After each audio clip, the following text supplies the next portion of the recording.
प्यारे बच्चों नमस्कार। अचीवर्स एकेडमी के मैथमेटिक्स के वीडियो लेक्चर में आपका स्वागत करता हूं। जैसा कि आपको पता है chapter number 2 class 8 linear equation in one variable हम लोग कर रहे हैं, जिसमें कि कई सारे वीडियो अपलोड कर दिया है। तो आज जो है एक्सरसाइज 2.4 के वीडियो लेक्चर में आपका स्वागत है। ये वीडियो सेकेंड पार्ट है, ठीक है। इसका फर्स्ट पार्ट इस एक्सरसाइज में, जिसमें कि क्वेश्चन नंबर 1 2 3 4 हमने अपलोड कर दिया है, तो उसको अगर आपने नहीं देखा है तो देख लो, वो भी इंपॉर्टेंट है। तो इस वीडियो में हम लोग क्वेश्चन नंबर 5 6 7 8 9 10 क्वेश्चन को सॉल्व करेंगे। तो क्वेश्चन नंबर 5 देखते हैं। देखो क्वेश्चन नंबर 5 क्या कह रहा है, बड़ा ही इजी क्वेश्चन है। सुबूज मदर्स प्रेजेंट एज, सुबू मतलब कोई लड़की या लड़के का नाम है, उसकी मम्मी का उम्र उसके उम्र से 6 गुना ज्यादा है, 6 टाइम ज्यादा है। और 5 साल बाद जो उसकी मम्मी हो जाएगी, या सुबू का जो एज होगा 5 साल बाद उसकी मम्मी के एज का 1/3 होगा। 1/3 मतलब 1/3 से मल्टीप्लाई कर लोगे। तो इस रिलेशन को शो करना है, इक्वेशन बनाना है और फिर एज फाइंड करना है, यानी एक्स की वैल्यू फाइंड करना है। तो देखो जो निकालना होता है वही हम लोग लेट कर लेते हैं। लेट सुबूज प्रेजेंट एज, प्रेजेंट मतलब अभी कितना उम्र है, प्रेजेंट एज, ठंड बहुत है तो लिखा नहीं जा रहा, प्रेजेंट एज एक्स ईयर, ठीक है, मान लो एक्स ईयर, ठीक है। उसकी मम्मी का उम्र क्या हो जाएगा, हिज मदर्स, है ना, mother's present age, present age कितना 6x हो जाए, क्यों, क्योंकि 6 टाइम्स बोला होगा, 6x, क्योंकि 6 टाइम्स बोला गया। अब इसके बाद अकॉर्डिंग टू क्वेश्चन में ये कह रहा है, देखो शॉर्ट में चीजों को करेंगे। क्वेश्चन कह रहा है 5 साल बाद, 5 years नाउ, मतलब 5 साल बाद। तो 5 साल बाद सुबह कितने हो जाएगा, x + 5, उसकी उम्र में 5 साल जुड़ जाएगा। उसकी मम्मी कितना हो जाएगी, 6x + 5। अब दोनों में रिलेशन क्या है कि सुबह 5 साल बाद जितना उम्र होगा वो इसके मदर का 1/3 होगा, यानी मदर के एज का 1/3 सुबह का एज 5 साल बाद, इसलिए दोनों में 5 प्लस किया। ये बन गया इक्वेशन। इसको सॉल्व करो, आंसर मिल गया। कैसे करोगे इसको सॉल्व, ये डिवाइड में, इसको इधर मल्टीप्लाई में ले आओ, 3x + 15, यहां 6x + 5, 6x को इधर लेकर के आओ, 3x - 6x 5, ये 5 इधर 15 आएगा माइनस में, यहां से हो जाएगा -3x और यहां से -10। क्या सही चल रहा है क्वेश्चन, कुछ इसमें प्रॉब्लम है? सही हो, इससे ये कैंसिल हो गया और x = 10/3, यानी सुबह का एज जो है x/3 ईयर। ये तो थोड़ा अटपटा आंसर आया, इसके बाद चेक कर लें, चेक करके बताओ तो कितना है। 2.4 एक्सरसाइज है, क्वेश्चन नंबर 5। सुबह का एज जो है वो 5 years है और मदर का एज जो है 30 ईयर है। तो यानी यहाँ पर आंसर हाँ 5 आना चाहिए, तो ये 5 नहीं आ रहा है, तो यानी कहीं ना कहीं मिस्टेक है। क्या मिस्टेक है उसको जरा ध्यान से देखें, क्वेश्चन दोबारा देखना पड़ेगा। सुबूज प्रेजेंट एज 6 टाइम्स, सुबूज के मदर का जो प्रेजेंट एज है उसके वजह से 6 गुना है, बिल्कुल ठीक है। 5 years from now will be 1/3 of his mother's present age. अच्छा, देखो आई एम सॉरी, क्वेश्चन में ये कह रहा है 5 साल बाद जो सुबह का ये प्रेजेंट एज होगा ना, देखो 5 साल बाद सुबह कितने का हो जाएगा, x + 5। तो ये जो एज है ना, मदर के 5 ईयर अगले साल का नहीं, मदर के प्रेजेंट एज का है, यानी 6x का है, ये नहीं आएगा, ठीक है। तो इस चीज का नॉर्मली क्वेश्चन दोनों का रहते हैं 5 साल के बाद, बट इसमें खास दिया हुआ, यहां जरा देखें, लिखा 1/3 of his mother's present age, mother's present age. तो इस चीज का ध्यान दें, मदर्स के प्रेजेंट एज का ही है। तो यहां पर जो है ये 5 नहीं होगा, ठीक है। तो यहाँ 15 रह जाएगा, माइनस माइनस तो कैंसिल होगा ही, इससे ये कैंसिल होकर कितना आ गया 5 इयर्स आएगा, ठीक है। तो शुभू का प्रेजेंट एज कितना हो गया 5 years. So present age is 5 years and his mother present age 6x है ना, Yes. तो हो गया 6 इंटू में 5 यानी 30 ईयर्स, ठीक है सुनानी। तो इस तरह से ये क्वेश्चन सॉल्व हुआ। नंबर 6 देखते हैं। क्वेश्चन नंबर 6 थोड़ा लंबा क्वेश्चन है। देखो लिखा there is a narrow rectangular plot reserve for a school in Mahuli village. कोई गांव में है प्लॉट है रेक्टेंगुलर जो कि रिजर्व रखा गया स्कूल के लिए। The length and breadth of the plot are in ratio. जो रेक्टेंगुलर प्लॉट है ना उसका लेंथ और ब्रेथ के बीच में रिलेशन दिया हुआ, रेशियो दिया हुआ। उसके बाद at the rate 100 per metre it will cost the village panchayat ₹75,000 to fence the plot. What is the dimension of the plot. देखो फेंस का मतलब होता है उसके ऊपर घेरा लगाना, बाउंड्री बनानी है। तो वो बनाने में जो टोटल खर्चा आया है, टोटल खर्चा वो है 75,000, बट 1 मीटर का खर्चा 100 रुपीज। 1 मीटर का खर्चा कितना है, रेट जो लिखा ना रेट, तो मतलब वो 1 मीटर का रेट, तो वो 1 मीटर का रेट 100 है, तो 75,000 जो हुआ उसमें कितना मीटर हुआ, तो पेरीमीटर मिल जाएगा तुम्हें। और लेंथ ब्रेथ को हम x के टर्म में लेट कर देंगे। तो जब पेरीमीटर के रिलेशन में लेंथ ब्रेथ को रखेंगे तो फाइनली सॉल्व होकर के लेंथ और ब्रेथ आ जाएगा। तो इस क्वेश्चन में भी देखो हम लोग लेट करेंगे। Question number 6, let the length of rectangular plot. देखो लेंथ और ब्रेथ दोनों हमने लेट करना है क्योंकि रेशियो में दिया हुआ है ना, तो रेशियो में ही लेट हो जाएगा। कितना रेशियो है 11:4, तो 11 हमारा क्या होगा x और 4x लेंथ और ब्रेथ। तो ये हमने लेट कर लिया। अब देखो हम जानते हैं टोटल कॉस्ट कितना है, टोटल कॉस्ट, ठीक है। टोटल कॉस्ट अगर देखो तो 75,000, बट 1 मीटर का जो कॉस्ट है ना वो है 100। तो आप बताओ कि भाई इतने खर्चे में कितना हुआ। तो जब 100 से इसको डिवाइड कर दोगे तो ये मीटर निकल जाएगा, 2 जीरो से 2 यानी 75 मीटर क्या होगा इसका पेरीमीटर। 750 जो है इसका पेरीमीटर है। तुम ऐसे सोच लो पेरीमीटर 750 होता और 1 मीटर का 100 होता, तो इसको मल्टीप्लाई करके टोटल खर्चा निकालते। तो अब टोटल खर्चा दिया तो इसको डिवाइड करके निकालेंगे, मल्टीप्लाई का उल्टा डिवाइड होता है। तो हमारे पास ये पेरीमीटर है और लेंथ ब्रेथ ये दिया हुआ है।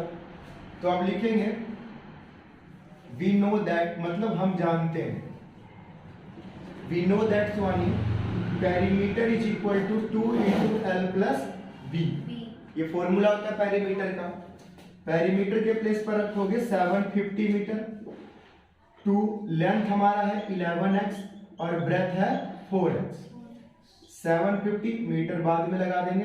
देखो 11 और 4 जब प्लस करोगे तो 15 मिलेगा और 15 को 2 से 30 मल्टीप्लाई कर दोगे तो कितना आ जाएगा 30x। ये x भी रहेगा ना साथ में जी, तो ये हो जाएगा 30x। Very good. जब दोनों x मल्टीप्लाई में होगा ना तो पावर चढ़ता है। जब प्लस में तो वैसे आ जाता है ना 2x प्लस 3x 5x, तो प्लस में इस तरह से दिमाग में क्वेश्चन चलाना है तभी क्लियर होता है दिमाग। चलिए अब ये 30 इधर आ जाएगा, इसके साथ तो एक चीज और बच्चों को कंफ्यूजन है, सर अभी बोले आप इधर आ जाएगा, है तो उधर ही। देखो कुछ नहीं, ये इधर आएगा तो इसी के नीचे रहेगा ना, है तो उसी के नीचे। हमने क्योंकि x इधर दिखाए तो थोड़ा अच्छा लगता है, पलट के इधर इससे कैंसिल ये हो गया 75 अपॉन में 25, यानी बच्चों x कितना हमें मिल गया 25। तो आप बता सकते हैं हमें लेंथ कितना होगा 11x। तो 11 को मल्टीप्लाई कर देंगे 25 से, तो आपको पता है कितना मिलेगा, ये मिलेगा 275। 10 से 250 आएगा, उसमें 25 और जोड़ इतना मीटर। उसके बाद जो ब्रेथ आया, ब्रेथ जो आपको मिलेगा 4 इंटू में 25 यानी 100। ठीक है, तो ये जो इस तरह से सॉल्व हुआ। इसमें खास बात था कि रेशियो को हम x के टर्म में ले लेंगे, उसके बाद कॉस्ट दिया हुआ था, तो क्योंकि 1 मीटर का भी कॉस्ट दिया, टोटल कॉस्ट दिया है, तो 1 मीटर के कॉस्ट से डिवाइड कर देंगे टोटल कॉस्ट को, तो टोटल पेरीमीटर निकल जाएगा। पेरीमीटर का फॉर्मूला लगाएंगे तो इक्वेशन बनेगा, इक्वेशन से x की वैल्यू सॉल्व किया जाएगी। x की वैल्यू आ गई तो यहाँ पर रखेंगे तो लेंथ और ब्रेथ आ जाएगा। ठीक है, I hope you will understand. करते हैं next. Hasan buys 2 kinds of cloth material for a school uniform. Shirt material that cost him 50 rupees per meter and the trouser material that cost him 90 rupees per meter. यानी दो तरह के कपड़े लेना है, trouser के लिए, पैंट को भी नहीं ट्राउजर ही बोलते हैं। उसके बाद 50 रुपीज पर मीटर जो है वो शर्ट का कपड़ा है। आगे जो कहानी में कह रहा, for every 3 metre of shirt material he was 2 metre of the trouser material. 3 metre मान लो शर्ट का कपड़ा उसने लिया, तो 2 मीटर उसको ट्राउजर का कपड़ा खरीदना है।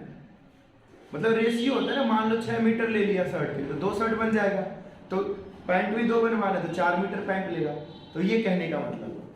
आगे कह रहा, इतना तो उसने खरीदा, उसके बाद he sells the material at a 12% and 10% profit respectively.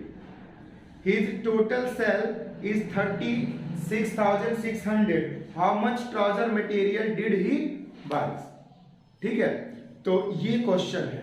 अब ये देखो, क्वेश्चन का मतलब ये है कि एक दुकान में आप कुछ खरीदने जाते हो, ये दुकानदार भी तो कहीं से खरीद के लाता है, तो वो अगर 3 मीटर शर्ट के लिए कपड़ा लाता है तो 2 मीटर पैंट के लिए लाता है।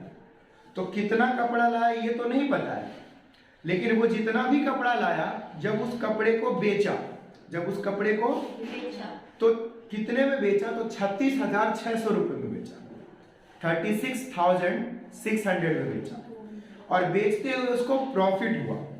कितना प्रॉफिट हुआ, तो he sells material at 12% and 10% respectively. 12% shirt के ऊपर प्रॉफिट हुआ और 10% जो है ट्राउजर के ऊपर प्रॉफिट हुआ। तो बताना ये है कि भाई कितना length of the trouser material खरीद कर, how much trouser material did he buy, तो कितना ट्राउजर मटेरियल खरीद के लाया। शर्ट भी निकाल सकते हैं ट्राउजर, बट क्वेश्चन में ट्राउजर के लिए ही बोला है। तो इसमें लेट क्या करेंगे बोले, हम लेट करेंगे, लेट मटेरियल ही बाइज, मतलब ये मटेरियल उसने खरीदा, तो कितना खरीदा BX। मान लो मटेरियल जो खरीद रहा है उसको हमने X में कंसीडर कर लिया। गिवन है रेशियो, रेशियो दिया हुआ है 3:2। अब यहां पर लिखोगे length, length of shirt material, वो कितना हो जाएगा, तो 3x। शर्ट के लिए जो मटेरियल उसने खरीदा वो 3x हमने माना। इसी तरह से ब्रेथ जो होगा वो 2x, length 3x, breath 2x। अब अगर आप कॉस्ट की बात करो, है ना, कॉस्ट मतलब जो खर्चा है, तो आपको दिया हुआ है कॉस्ट, तो आप लिखोगे कॉस्ट ऑफ, एक मिनट, आई एम सॉरी मैंने ब्रेथ लिख दिया जी, लेंथ ही तो है, ट्राउजर के लिए है ना, लेंथ रख ली, length of trouser, trouser material वो 2x।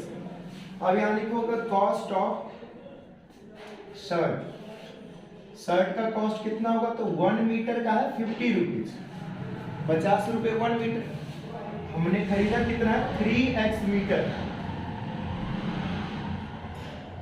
तो कुल मिलाकर के ये हो जाएगा 150 मीटर, सॉरी मीटर, 150x। ये हुआ कॉस्ट। देखो जब ये लेंथ में है ना तो ये मीटर में होगा यूनिट, ये लेंथ है तो मीटर में होगा यूनिट, तो वो जरूरी नहीं कि हमें लगाना है, बाद में भी लगा सकते हैं। ये कॉस्ट है तो ये रुपीज में ही होगा। इसी तरह से cost of trouser material, cost of trouser material मिलने दो, कॉस्ट ऑफ ट्राउजर मटेरियल ये 90 इंटू में 2x, तो ये कितना हो जाएगा 180x, ये आ गया। अब देखो यहां पर हमने SP निकाला, selling price, selling price of shirt. अब देखो इस चीज को समझना, सेलिंग प्राइस ऑफ कॉस्ट क्या होगा, भाई कितने में उसने बेचा, क्योंकि उसको 12% का प्रॉफिट हुआ है, 12% का। मान लो 100 रुपए में वो खरीदा था और 12 रुपए के फायदे में बेचा, तो कितने में बेचा, 112 रुपए में। तो ये 12 रुपए कैसे निकालोगे, प्लस 12%, यानी 100 में तो खरीदा ही था, 12% के फायदे में बेचा, तो 12% क्या होगा, इसमें जुड़ जाएगा 12% 12 रुपए, 12% 12 रुपए इसलिए होगा क्योंकि 100 का 12% 12 होगा, 200 का 12% 24 होगा, ठीक है, परसेंट होता है 100 में से। तो मैंने एग्जांपल 100 का दिया ताकि आप समझ सको। तो अब हमें बताना है कि 150 का 12% कितना होगा, यानी 150 रुपए में तो 150x तो होगा ही होगा, इसके साथ साथ प्लस होगा इसका 12%। 12% कैसे निकालते हैं, 12 अपॉन में 100। इस पूरे को करना है सॉल्व। यहां से ये आ गया, ये हो गया 150x प्लस यहां से देखो कितना होगा 15 इंटू 12 अपॉन में 10, 5 से 5 3 जा 5 2 जा, इससे कैंसिल करेंगे 6, तो ये 150x प्लस में 12 कुल मिलाकर के, अच्छा 12x होगा यहाँ पर, ठीक है 15x, तो कुल मिलाकर जो 162x, तो 162x SP है सेलिंग प्राइस, और कॉस्ट कितना था, तो 150, कॉस्ट 150 था, बेचा इतना, तो फायदा हो रहा है ना थोड़ा, तो 12% का फायदा हो रहा है। इसी तरह से आगे देखो,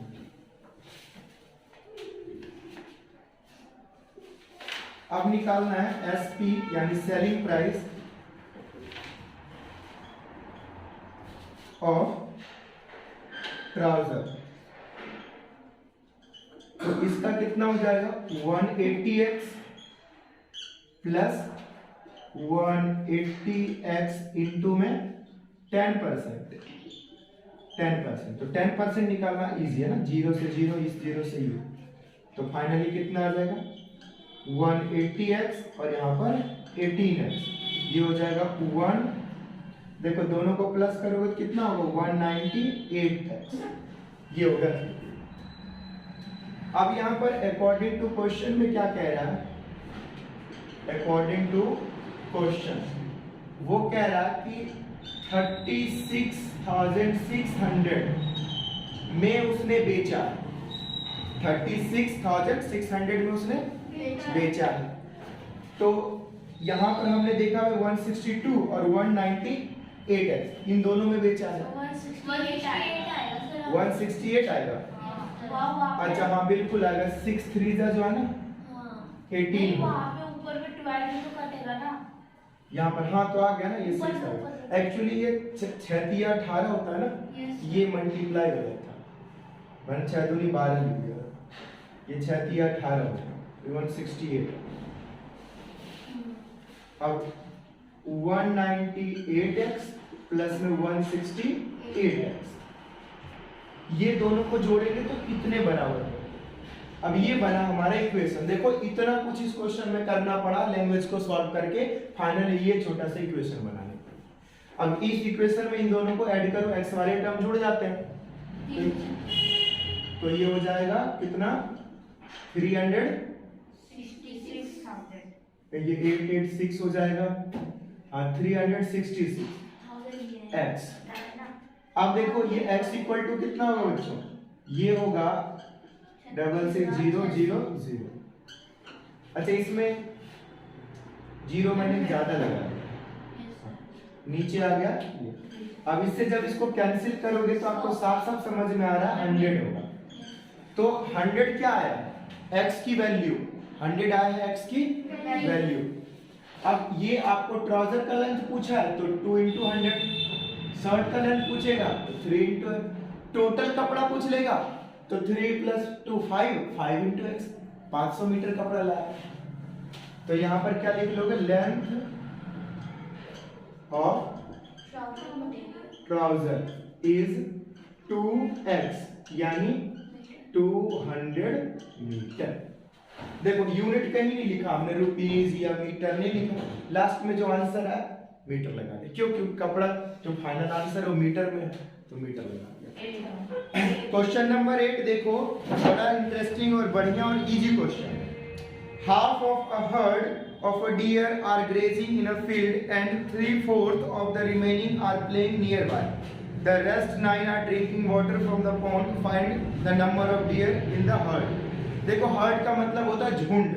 तो एक झुंड में बहुत सारे हिरन हैं, वो सब खेल रहे हैं, पानी पी रहे हैं, कोई आराम कर रहा है, कोई घास चर रहा है। तो उसमें कहा गया जितने भी हिरन हैं उसमें के आधे हिरन घास चर रहे हैं, जितने भी हैं। हाँ हिरन घास खाती है, जैसे बकरी खाती है वैसे हिरन गाय। तो हिरन जो आधे हिरन क्या कर रहे हैं? आधे डियर घास चर रही है। अब आधे में से जो बचा उसका 3/4, जो बच गया ना उसका 3/4, वही लिखा द 3/4 ऑफ रिमेनिंग, बचे हुए में आधे के फिर 3/4, वो क्या कर रहे हैं? तो खेल रहे हैं। और जो बचे और बाकी 9 बच गए, और 9 इस बार नंबर बता रहे, 9 वो पानी पी रहे हैं। आधे के 3/4 मतलब आधे के 3/4 चल रहे हैं, सॉरी आधे चल रहे हैं, आधे के 3/4 खेल रहे हैं, और 9 हिरन पानी पी रहे हैं। टोटल कितने हैं? टोटल कितना ये नहीं पता, ये बताओ। सर 9 का 3/4 ज्यादा। तो देखो हमने क्या करना है, लेट कर लेना है, लेट द नंबर ऑफ हिरन, नंबर ऑफ डियर, अच्छा double number of dear in heard. Heard में जो हिरन है वो कितना है? तो जी x है। कितना मान लिया हमने?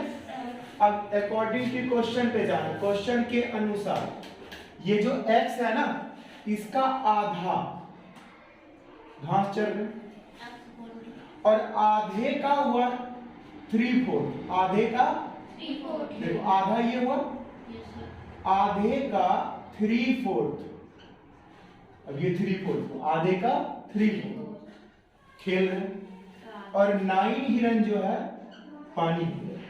अब ये सब मिला करके कुल कितने हिरन?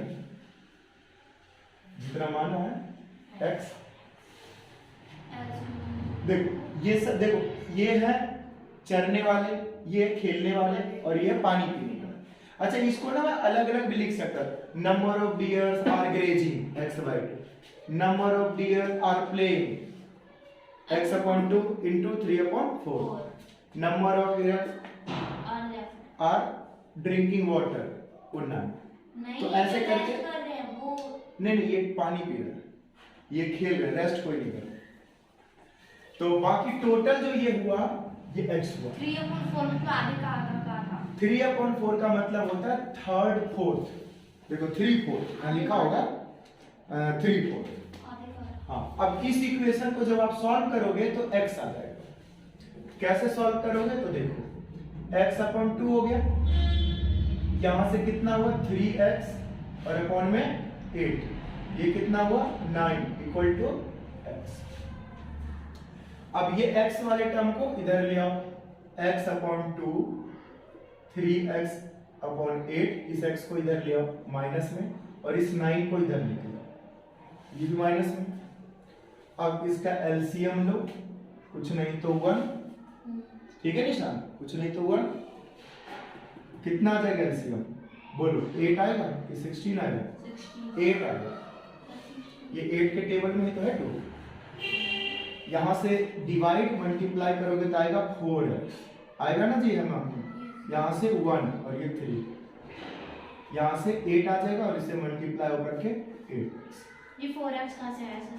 इसको इससे डिवाइड किया 4 और है। मल्टीप्लाई होकर से किया, तो 4 3 7 माइनस करोगे तो कितना होगा माइनस x, 1x बचेगा, देखो 4 3 7 4 3 7, उसमें से माइनस किया तो 1x ही तो बचेगा नीचे माइनस पे। में बचेगा ना? हाँ तो माइनस लिख रखा है, -9, ये बड़ी संख्या 8 होगा। अब क्या हुआ x upon 8 equal to 9, cross multiply करोगे तो x इक्वल टू क्या, 8 इधर चला जाएगा 70। तो बताओ नंबर ऑफ डियर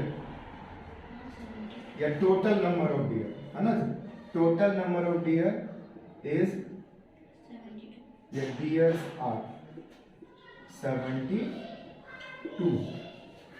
तो था ना अच्छा क्वेश्चन, 72 जो है डियर है टोटल। आप इसको चेक भी कर सकते, देखो 72 का आधा कितना होता है 36, ये घास चल रहा है, और फिर आधा यानी 36 का 3/4 कितना होगा, तो ये हो जाएगा 9 कैंसिल होकर के 27, ये खेल रहे हैं और 9 जो है पानी पी रहे हैं, देखो 9 27 और 36 टोटल हो गए बाद।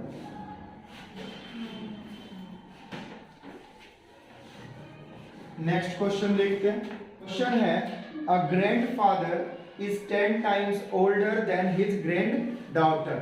दादाजी अपनी पोती से 10 गुना ज्यादा उम्र के हैं, यानी पोती 10 साल की नहीं है, अगर 10 साल की तो दादाजी 100 साल के होते हैं, 10 गुना ना। आगे लिखा है he is also 54 years older than her। Question में मिसिंग है क्या? A grandfather is 10 times older than his granddaughter. He is also 54 years older than her। 10 गुना ज्यादा बड़े हैं, 54 years से बड़े हैं। आप देखो क्वेश्चन है इसमें, आप अपने बुक में दिखाओ। यही है सर, यही है सर, ये लग रहा है ये कि 10 गुना जो अच्छा, ज्यादा है हो गया। 54 है। मैं क्वेश्चन को थोड़ा और मुश्किल समझ रहा था, बट बहुत आसान है, ज्यादा ही आसान है, मैं इतना आसान सोचा नहीं था। देखो कह रहे हैं कि एक रिलेशन तो ये है कि दादाजी अपनी पोती से 10 गुना ज्यादा उम्र के हैं, दूसरा रिलेशन ये है कि 54 ईयर ज्यादा है। कितने ज्यादा है? 54 यानी अगर वो x ईयर की है उनकी पोती, तो दादाजी 54x नहीं 54 plus x, 54 plus x times होता है ना, इतने टाइम्स इतने गुना तो मल्टीप्लाई होता है। तो देखो कैसे करेंगे, बहुत ही स्वीट सा क्वेश्चन है। देखो 9 नंबर यहां लेट कर लोगे, let the age of his granddaughter, है ना, ग्रैंड डॉटर DOUGHTER, इसको x मान लिया। तो बताओ एज ऑफ ग्रैंडफादर क्या हो जाएगा, age of according to question age of father कितना हो जाएगा, 10x हो जाएगा, क्योंकि 10 टाइम्स है। अब देखो ये जो 10x है और इन दोनों में एक रिलेशन है, क्या रिलेशन है, अगेन आगे देखो अकॉर्डिंग टू क्वेश्चन कह रहे हैं कि जो ये 10x है दादाजी का उम्र, ये इससे 54 साल ज्यादा है, तो यानी उनके पोती की उम्र में 54 साल जोड़ दो तो दादाजी के उम्र के बराबर हो जाएगा। तो ये बनेगा इक्वेशन। देखो इक्वेशन में इक्वल लगाना है, दोनों को उम्र इधर उधर रखना है, तो कम कौन है, एक्स वाला है, तो इसमें 54 जोड़ना ये। अब यहां से सॉल्व कर लो, बहुत ही आसानी से सॉल्व हो जाएगा। कैसे, तो एक्स को इधर लेके आओ तो माइनस हो जाएगा 54। बताओ कितना बचा, 9x, यहाँ कितना आया 54, x इक्वल टू कितना होगा 54 अपॉन में 9, कैंसिल हो कितना आया 6, यानी x इक्वल टू 6। तो age of grand daughter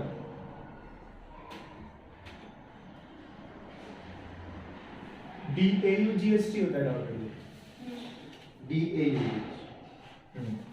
daughter is 6 year and her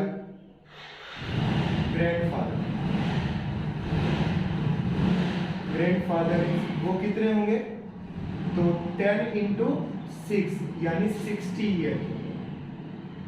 अब मेरी बात सुनो, देखो दादाजी 60 साल के, तो यानी उससे 10 गुना ज्यादा होगा, और ये भी तो है इससे 54 साल ज्यादा है, 54 ईयर ज्यादा है, 6 से 54 ज्यादा है ना 60। Yes. तो ये दोनों कंडीशन देखो इसमें सही आ रहा है, ग्रैंडफादर 10 टाइम्स भी ज्यादा है और 54 ईयर भी। तो डॉटर 6 साल की है। हाँ, डॉटर ग्रैंड डॉटर जो है वो 6 ईयर, तो इसे नोट करेंगे।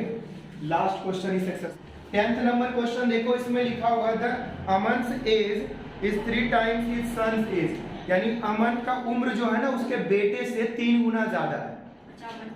हाँ, 10 years ago he was 5 times his son's age, और 10 साल पहले अपने बेटे से वो 5 गुना ज्यादा था। तो प्रेजेंट एज कितना है, तो देखो हम पहले लेट कर लेंगे, जो निकालना होता है वही लेट करते हैं। Let the present age of Aman son, देखो उसके बेटे का जो प्रेजेंट एज है वो x ईयर, कितना है जी, तो x साल, x ईयर, x वर्ष, एंड प्रेजेंट एज ऑफ अमन, तो अमन का प्रेजेंट एज क्या हो जाएगा, कितना ज्यादा है उससे, देखो लिखा है ना 3 टाइम्स, तो कितना हो जाएगा 3x ईयर, ये हो गया। अब इसके बाद कह रहा 10 साल पहले, आगे नहीं कह रहा, क्या कह रहा 10 साल पहले, क्या लिखोगे 10 years ago, तो 10 साल पहले उनका बेटा कितने साल का रहा होगा, माइनस हो जाएगा ना 10 1, भाई अभी x ईयर का है तो 10 साल पहले तो कम रहा होगा, जैसे आगे का पूछता है तो प्लस होता है, तो पीछे है तो माइनस। और फिर अमन साहब कितने के हो जाएंगे भाई 3, वो अमन का एज प्रेजेंट कितना है 3x, तो 3x में माइनस 10, मतलब कम हो गया होगा। तो इस चीज को ना मैं इसमें लैंग्वेज में लिख के आपको दिखाता हूं। 10 year ago age of Aman's son was मतलब था x माइनस 10 ईयर, ठीक है। इसी तरह से एज ऑफ अमन was क्या हो जाएगा, तो 3x माइनस 10 ईयर, तो ये 10 साल पहले का उम्र है। अब अकॉर्डिंग टू क्वेश्चन ये कह रहा है कि जो अमन का एज है 3x माइनस 10, ये 5 गुना है उसके बेटे के एज का, यानी 10 साल पहले जो बेटे का उम्र है उसके 5 गुना उसके फादर का हो। ये क्वेश्चन है आगे। अब इसको सॉल्व कर दो, आंसर आ जाएगा। कितना हुआ 3x minus 10 equal to 5x minus 50, multiply हो गया 3x माइनस 5x, यहां पर माइनस 50 प्लस 10, जो उधर जाके प्लस हो गया, यहां से हो गया 2x और इसमें से 40, इससे ये कैंसिल हो गया और ये होगा 40, इससे इधर आकर के ये डिवाइड, तो x कितना आ गया 20। तो आप लिखोगे Aman's son age is 20 years and his age is 3 times यानी 60 years। तो इस तरह से ये क्वेश्चन भी सॉल्व हुआ और ये एक्सरसाइज कंप्लीट हुआ। ठीक है, वीडियो में कुछ अच्छा नहीं लगा हो तो कमेंट करें, वीडियो को लाइक करें, अपने कांटेक्ट में अपने फ्रेंड सर्कल में इसको शेयर करें। ठीक है, हमारे चैनल को सब्सक्राइब करें, साथ में बेल आइकन का बटन भी प्रेस करें ताकि जब मैं वीडियो अपलोड करूं तो आपको नोटिफिकेशन मिल पाए। ठीक है, वीडियो देखने के लिए बहुत बहुत धन्यवाद।